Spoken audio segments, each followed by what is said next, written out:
L'expression fait Flores, mais elle est très largement exagérée. Il n'y a pas un nouveau condominium sino-américain à l'image de ce que fut dans le passé le condominium soviéto-américain.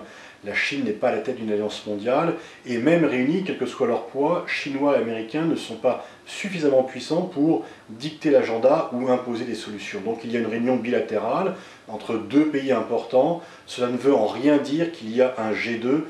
L'expression est heureuse, mais elle ne rend pas compte de la réalité. Alors, quel est le bilan? Il n'y a pas beaucoup de motifs de satisfaction pour le président Obama, puisque sur les droits de l'homme, il y a un constat de divergence de vue entre les deux.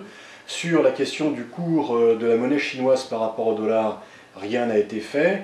Et que le seul accord qui puisse avoir été trouvé, il ne faut mieux pas trop le rendre public, puisque c'est un accord pour éviter toute mesure contraignante par rapport à la lutte contre le réchauffement climatique, et donc en quelque sorte de délimiter la conférence de Copenhague sur laquelle et Pékin et Washington sont réticents. Donc on peut dire que par rapport à une visite aussi médiatisée, il n'y a pas de résultat visible, immédiat. Mais certainement que les résultats tangibles seront plus sur le long terme. Certainement qu'on va reprocher à Obama d'avoir cédé, de ne pas être assez ferme sur les droits de l'homme, et il y aura les accusations rituelles de « on laisse tomber les droits de l'homme au profit du commerce ». Mais Barack Obama a compris que de faire des leçons à la Chine, leur dicter la conduite sur tel ou tel point, est inutile, voire contre-productif. La Chine n'est pas un pays auquel on peut faire la leçon.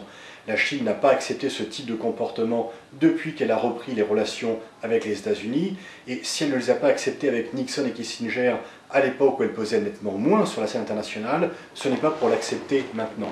Donc il faut quitter l'idée qu'on puisse dicter son comportement à la Chine. Obama cherche plutôt à dicter un comportement par l'exemple et pas par l'injonction. Et en ce sens-là, avoir un comportement plus multilatéral à l'égard de la Chine, mais comme à l'égard du Japon, de l'Europe, des pays d'Amérique latine, même si bien sûr la Chine n'a pas le même système politique, est certainement la meilleure façon d'avancer concrètement sur le long terme, donc pas de résultats extrêmement visibles, mais certainement une petite avancée tangible sur le long terme.